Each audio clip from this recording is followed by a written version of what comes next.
Yes, sir. Back outside again. Back in Mother Nature. You already know what time it is. I got a very, very interesting video for y'all today. So let's talk about it.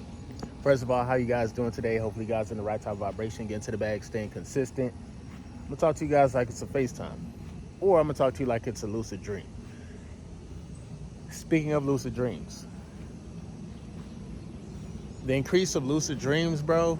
If you're going through this right now, this means you are going through a whole spiritual cleanse.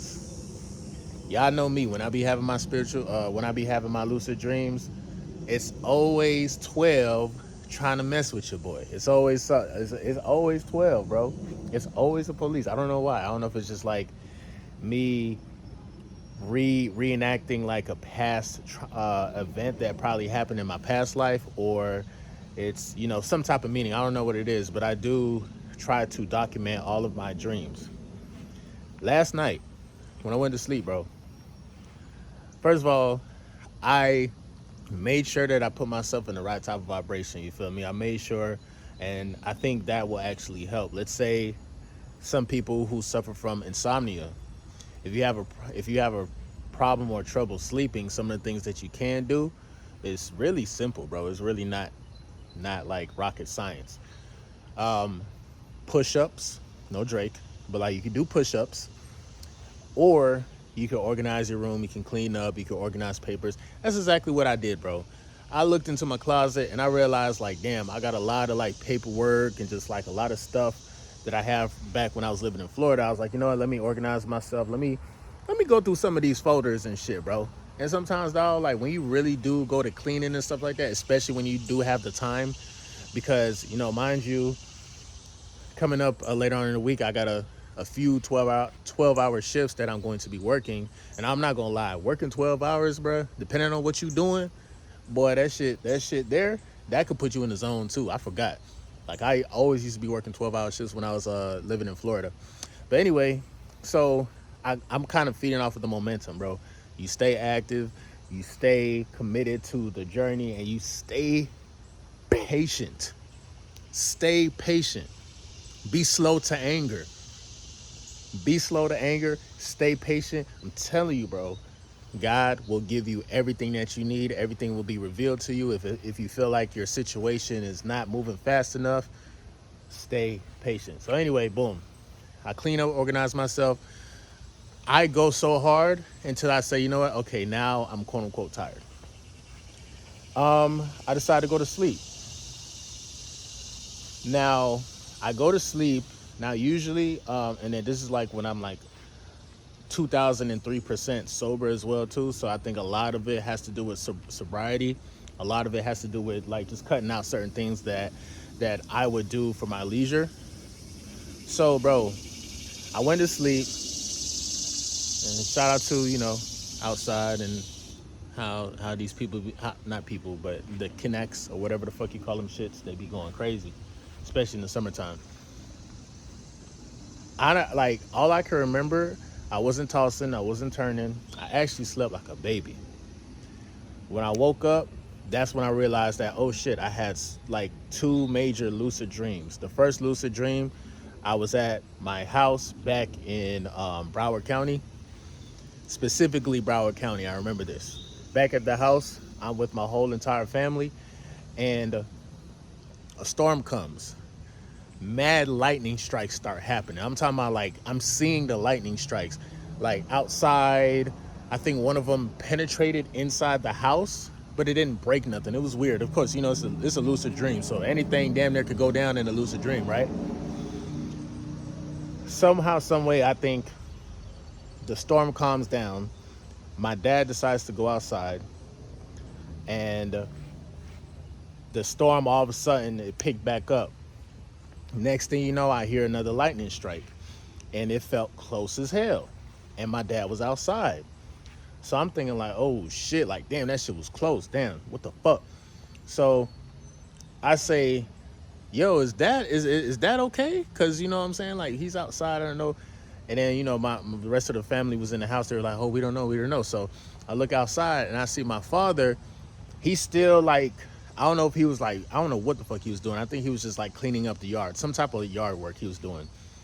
But instead of like realizing that the rain and the storm and all that shit was going down, because really it was like drizzling, but it was still like mad lightning strikes. So I'm looking outside. I'm like, bro, it's like lightning strikes back to back, and he's just outside. He kept on doing like this one motion with his hand, like just kept on going back and forth. I'm like, nah, something ain't right. I run outside. I'm like, Dad, you good? He ain't say nothing to me, bro. So I say, you know what? I picked him up. You feel me? I picked up my old boy. You feel me? I picked him up. I take him inside and, bring him to safety or whatnot. And he was still conscious, but he wasn't here, bro. You feel me? Which, by the way, in real life, right now, my father actually is still going through therapy or whatnot, recovering from the last time he went to the hospital. We just gotta be patient with him, just getting back to normal and stuff. Like he still needs to work on moving the right side of his body and stuff. He's at least talking again, so that's good. So y'all keep him in y'all prayers for me, please. But that was crazy, right? The second lucid dream that I had, and I'm pretty sure there was more that happened to that dream, but I'm just telling y'all what I vividly remember. The second lucid dream that I had, I remember walking down the sidewalk, or I was like kind of like walking past like a what you call that, like a plaza where you be having like series of stores and stuff. The setting was me in Miami Gardens, right? So I remember the place I was at in Miami Gardens in this lucid dream. All I can remember was walking down the plaza, and then I was walking past this building, and there was a whole lot of people in this one room. And like this one guy was like, hey, such and such, like, you should check out what's going on in here. And I'm thinking like, okay, cool, whatever, I'll check it out. Whole time I didn't know it was a whole army recruit. Like it was a whole army recruiting section. And instead of the police messing with me, bro, I actually had people from the army. When I walked into the room, they're like, yeah, man, you should think about it. You should join XYZ. I'm like, listen, bro, I'm too old. I got locks. I got to cut my hair. Like, I don't even know if I want to do this. The fuck we got going on? This one lady walks up to me. She was like, hey, how you doing, young man?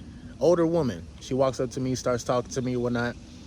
And she tells me, even though the setting was the actual place was in Miami, we were actually in Georgia. So she was like, oh, where you from, young man? I'm like, I'm from South Florida. She was like, oh, for real? Me too. What part? I'm like, Hollywood. And then she's like, damn, okay. I live in Hollywood. And I'm like, okay, that's what's up. All right, cool. And it was just a weird conversation. She just wanted to know where I was from. She was like, oh, I'm from the same place. And I guess she was trying to make sure I actually was from Florida. But the conversation, it was almost like small talk. But I think what she wanted to do was try to know who I really was. So I don't know if I was actually talking to a spirit guide, like, or somebody that I was supposed to see in my lucid dream. But she was an older woman or whatnot. I don't know. It probably could have been my ancestor. What caught my attention within that conversation was the young lady behind her, bro. I don't know who that girl was. She was fine as hell. She caught my attention, nigga. I remember that. She was so fine that I remember that. I'm able to tell y'all that, like, a side character or a supporting cast caught my attention. And I think that's the individual I was supposed to be talking to. I might have seen my future wife, bro, or my future girlfriend. She was beautiful as hell. Locked eyes with me, too, the whole time while I was talking to this older woman. And I'm like, damn, she fine as fuck. But yeah, XYZ. I guess I'll talk to you later or whatnot, because she wanted to get more. The older woman wanted to get more information about me. And I'm like, it's cool. I was just stopping by.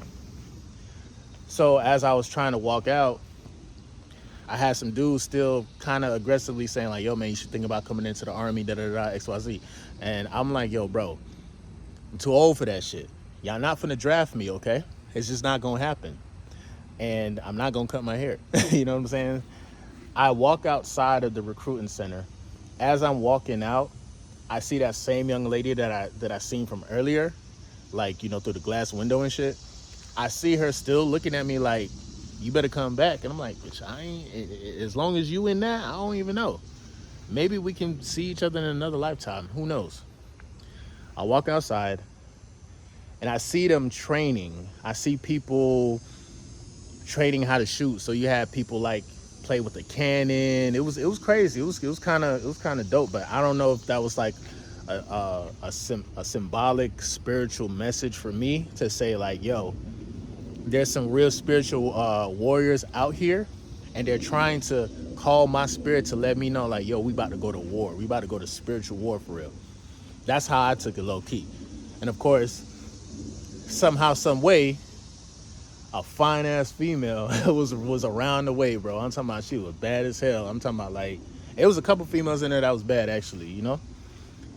They never said what like what the army actually was for. They just said, hey, if you want to get recruited. I didn't see nothing about the United States. It didn't say a country. I just knew we was in Georgia, but they was trying to recruit me to be into the military or whatnot. Long story short, bro, I'm pretty sure something else happened after that, because when I left, like, I still was talking to people and, you know, just going about my day or night or my lifetime, whatever I was able to tune into. See, the thing about it, bro, that's an example of getting access to your akashic records. When you practice semen retention, and once you go when you start to fast, you almost have to live off the grid to see this reality. You have to really go within, because there's a whole world, a whole mini universe within you. You know what I'm saying? When you talk about the akashic records are nothing but a library for your soul. So everything that your soul has ever been through in life, it's all in your akashic records. So you can see the past. Damn near you can also see the future. I remember one of my lucid dreams, and I know I said this on one of my videos before. I was in a car, and again, usually my lucid dreams, police always trying to ruin the party. But last night, no police, no nothing. Yeah, of course, there was a whole bunch of lightning strikes and shit, but like, you know, I was still good. My dad was still good too. But I remember I had this one lucid dream where I was in a car, I'm in the back seat, I had two people up front, and I had my homeboy in the back seat as well. We hitting the lick, but apparently it wasn't like we was in 2000 or even 1995 or some shit, bro. This nigga gave me a futuristic gun. One of them futuristic guns that, like, he was like, yo, bro, take this, yo, we about to ride out. And all I can remember was like one of the features it had on the gun, which I forgot to mention in the last time that I spoke on this. The gun was so futuristic. It was silver. It was all silver. And then I think he had a gold one. Once you turn it was a smart gun. So you turn that bitch to the side. You know how they say bullets don't have a name on it? Bullets can it's gonna travel and it's gonna hit whatever. Bro, you can actually program a bullet, type in the name of a person, program that bullet, and that bullet is gonna find that person. I'm talking about futuristic gun, bro. In my lucid dream. You feel me? Like, this shit is crazy as hell. So I know for a fact that there's more to reality than just the third dimension. And I know for a fact we are, in a sense, like, of course we're multi-dimensional beings, but like our whole existence is bigger than what we can actually perceive. And all of this is just straight managing your energy. No releasing of your seed, drinking a lot of water, fasting from all vices. The moment you fast is the moment you're gonna start to see how your spirit you'll start to travel. That's when the spiritual journey really starts to initiate. It really starts to happen once you do everything all at once. Fasting, not releasing your seed, eating healthy, allowing your body to do what it naturally does, bro. I guarantee you, when you was a kid, you used to dream a lot. I guarantee you, when you was a kid, you used to dream a lot. You probably don't remember it, but the reason why a lot of people don't even dream or have lucid dreams is because so much of what they've been doing in the Matrix, so much of what they've been paying attention to, the music, the TV shows, the food, the drugs, the people, the spiritual baggage. So by the time you go to sleep, when you travel, first of all, you're not even in control of your dreams anymore. So you probably might have nightmares, and because it's so bad, you're not gonna think to try to remember that shit. And people always wake up in the morning and be like, you know what, I don't even know what I dreamt about, man. This shit was a complete blank. See, the thing is, dog, you have to be able to open up that portal again, and it's real simple. You practice retention, you eat healthy. Oh, don't go outside and sun gaze. If you're not trying to see the future, don't sun gaze. If you're not trying to see what's to come, don't sun gaze. If you do want to see it, sun gaze. I'm telling you right now, because this shit is real. This shit is realer than real. Realer than real, bro, for real. So with that being said, man, I'm taking advantage of the time that I have now before I do get back into the Matrix, and I think that's what you guys should do. If you ever have a break, if you ever have a day off, if you ever, or if it ever seems as though, okay, you don't have a job right now, it's hard to get a job, I get it, I understand. But what you should be really doing right now is cultivating your energy. What you should be doing right now is traveling within. What you should be doing right now is closing certain portals and opening up new ones. You got people have portals that are open within their lower 3 chakras. You got your portal open. Now you got all these energies and coming in and out, and you don't even know it. But the only way you'll find out is if you start renewing your spirit. If you start fasting, eating the right types of foods. I'm telling you right now, dog, this shit is eating. When we talk, bruh, I could talk all day about female attraction. I could talk about all day about, like, you know, your life, your vital life force energy, how, you know, it electrifies you, how you can notice body language on a whole new level. You can literally see what's on a female's mind, and you can, and that's how you connect with women. That's how you do have the female attraction, because you can see them on an electromagnetic scale. You can see them that way instead of just the physicality. But I'm gonna let you know one thing, bro. The one thing that a lot of people sleep on is what they eat. I repeat, the one thing that a lot of people sleep on is what you eat. You have to be aware of what you be eating. Even if you are a person who participates in eating pork chops, goddamn oxtails, goddamn, you know, chicken fry. I'm naming off the menu of the lounge that I work at. But, like, you know what I'm saying? Jamaican food sometimes. All right, see, here's the thing. And I want to say this. For all to all the islanders out there, I know y'all food is really not filled with a lot of, like, you know, steroids and a lot of, you know, people touching it and manipulating it. If you live in America, I mean, it's kind of, we kind of much trapped. All of our chickens, meats, all that shit has been played with. You know what I'm saying? But unless you on a farm, on a country where, you know, you don't really experience a lot of chemtrails or a lot of people, you know, fucking with your food, I would say that is the best way to consume meat. However,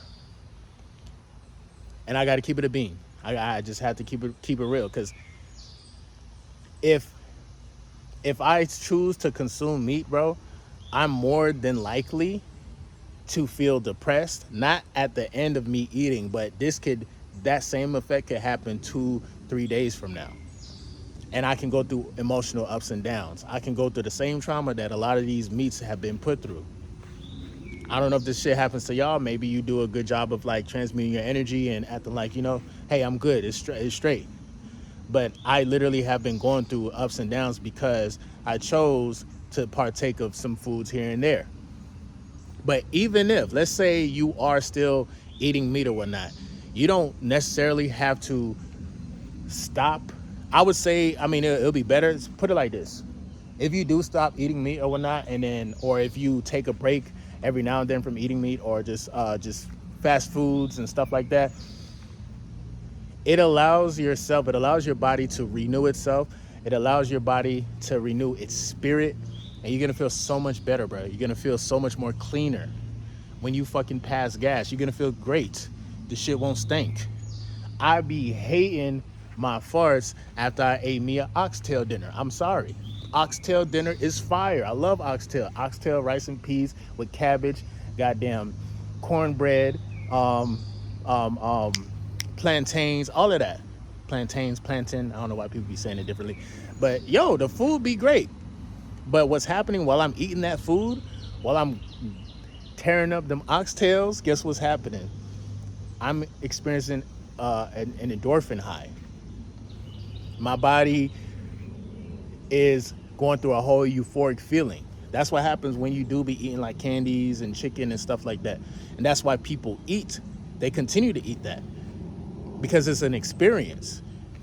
And it's cool. Every now and then it's cool. But the thing that always realigns me, bro, and this is also like underrated as fuck, the smoothies.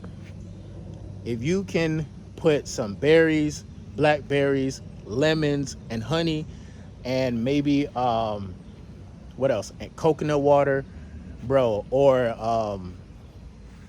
it's a couple more things that I'm thinking about, but those that I just named, bro. If you put that in a smoothie and drink that every single day, and also get this thing called tonic, Jamaica, or you just look it up, Jamaican tonic. You drink that every day to go along with the bullshit meals that you've been eating, you will still charge up your body, bro. You can still heal your body. So there's a cheat code, bro, to you even living in the matrix and doing what you want to do. But you have to recharge yourself. Just like when you practice retention or when you take a break from hanging out with friends, you also have to do the same thing when you eat food. All this affects your ability to dream. This is why some of y'all can't dream.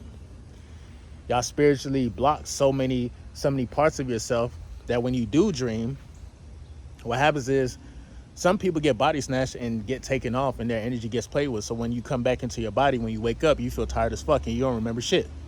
It's almost as if a spiritual being has taken your soul for that night, drugged you, and now you forgot what the fuck happened. So by the time you come back to your body, you're like, man, I feel depressed. Man, I don't even want to do this today. I don't want to do that. But you see, you got to stay locked in, bro. You got to stay connected. This shit is real. This shit is bigger than you and me, bro. It's bigger than this third dimension. For real, for real. So keep that in mind, bro. And the thing about it, dog, like, it's like once you start to retain your energy and once you start to do these things, because again, I'm not even telling y'all to say, hey, man, you strictly have to do this. And if you don't do this, you're going to pass away. No, because you're human, bro. You want to have fun. You still want to have the human experience. You still want to go out to places. I know I was going to get torn up today, bro. This is why I always put on a shirt now. I got one nigga got me on my fucking ankle. But like, it's okay to go out to certain places and stuff because to have a healthy social life, that's very, very important. If you don't have a social life, you know what's happening? You're going home every day to a luxurious prison, and from time to time, you can have some food here and there. Your room becomes a luxurious prison because you're not active and because you're not social. And like when you talk about people who are in prison or in jail, that's front and center right now. The worst type of punishment that you could do to a person who's in prison or who's in jail is put them in solitary confinement. Put them in solitary confinement, maybe let them come outside for maybe 30 minutes and then and go back in for the next 24 and a half hours. Don't do that to yourself, bro. I know it's okay to be on monk mode or whatnot, but like, you still have to be healthy. You still gotta, that social side of you is a real thing. I don't care if you're an introvert or not. You have to make sure you feed that social side of you as well. And the way to do that is to stay active. Be active. And if nothing's happening right now, be patient. Be patient. Trust the process. Be slow to anger.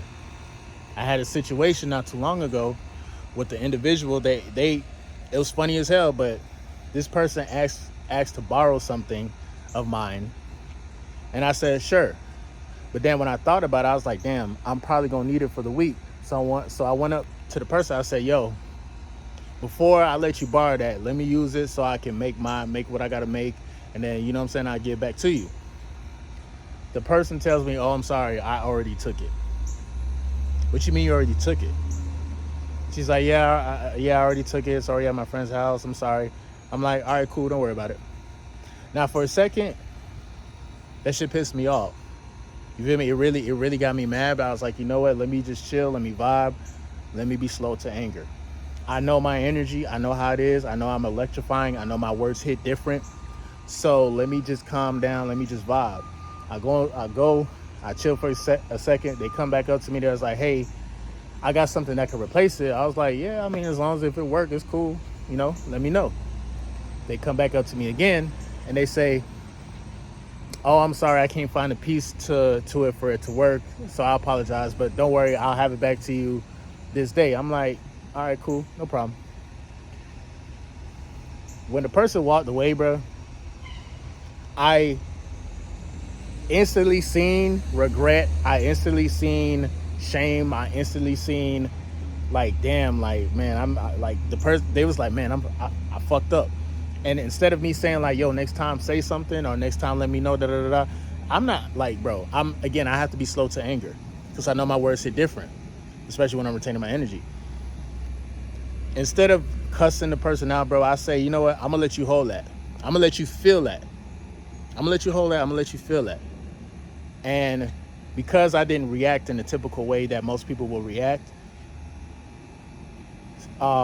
eventually this individual came back up to me eventually, maybe another 10, 15 minutes. It's like, hey, I found the piece. So if you want, you can still use it. I'm like, all right, cool. I appreciate it, man. Hey, at the end of the day, it's cool. I appreciate you. I appreciate you looking for it. I appreciate you trying to replace something that was already mine, that you took without my permission, and then you told me after the fact that you took it. You know what I'm saying? Be slow to anger. That shit can only happen one time. Everything else after that, that's when you really got to put your feet down. It really shouldn't have happened at all. But sometimes you don't know people's situations and what they be thinking about or whatnot. So I gave the person the benefit of the doubt, even though it did piss me off. I don't like when people touch my stuff. I don't like when people, especially, it's like, bro, if you gonna take something, ask before you do that. I shouldn't have to say that. Anyway, long story short, bro, I was this close to making a scene, but I decided there's something that's gonna be great that's coming out of this, bro. And I'm so glad. I'm so glad that I was slow to anger, and everything kind of turned out in a very harmonious way. You feel me? Sometimes you don't even like, your energy can speak for itself. Like, you wouldn't even have to look at, like, if you're dealing with the female and like they did something wrong type shit, and you want to put your feet down, sometimes you don't even got to raise your voice. You don't. You can just look at them a certain way, or don't look at them at all. All that is magnetism. All that's energy. All that's like a whole, like if somebody was to walk into the house, they could tell that there's tension in the house. And you can make somebody feel guilty or feel bad about a decision that they made easily, bro. Because, again, and I'm not saying that you should try to do that, but that's what happens. When you react that way, when you are non-reactive and you not acting like the typical nigga, it's going to send something off in that person's brain. Like, damn, I really tried this person? Nah. Because I like, now they think in their mind like, damn, is this person going to plot on and try to do something to me? Sometimes you got to let their mind wander. Whole time, like, you done seen it, acknowledged it, felt the emotion, and moved on. But you have to be slow to anger, bro. Sometimes when you quickly get angry, bro, situations can go from 0 to 100 real quick, and before you know it, now you dealing with a whole nother situation because you didn't know how to control your emotional state. You didn't know how to control your natural life force energy. So with that being said, bro, stay locked in, man. Stay locked into the journey. Be patient. And if things are moving real fast, try to find some time when things do slow down. And like if you work in 12-hour shifts back to back to back, that one day that you probably gonna have off, utilize it, bro. Utilize it, bro. You know what I'm saying? Reflect on what you've been through. You know what I'm saying? Think about some of the things that some of the things that you plan to do in the week coming up. Bro, I went to class yesterday, bro, and I ain't gonna lie, bro. This is the most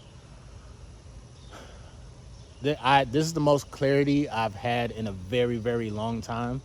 I was able to go to class. I took a lot of notes. I was active. I was answering questions.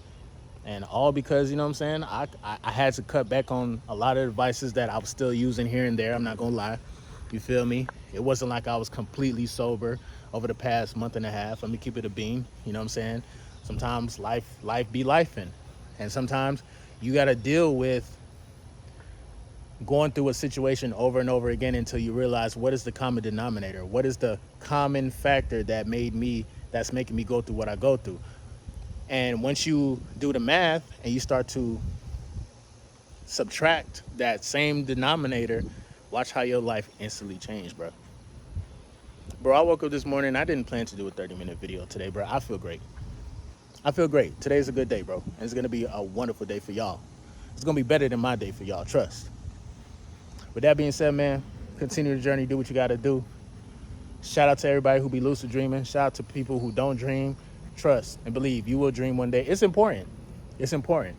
A dream is intimate, and a dream is something that nobody else can see in the world but you. With that being said, bro, keep your head up. Stay positive. MGT, what it do? It's your boy Moody Starr. And I'm back again with another video. If you're new, you already know what to do, man. Become a subscriber, like the video, and join MGT. This is a channel where I like to highlight current events and talk about my spiritual walk here in this beautiful, fucked up, sideways ass matrix. Now, first of all, I got to say a special shout out to anybody that's holding on to your energy, going within and being high vibrational here at MGT. This is what we do. We work on ourselves every single day. Enjoy for the outro. Yo, I'm definitely see you guys on the next video, bro. Y'all boys stay up, bro. Oh, if you made it to the end of the video, you're the GOAT. Remember that. Don't forget who you are, bro. Peace.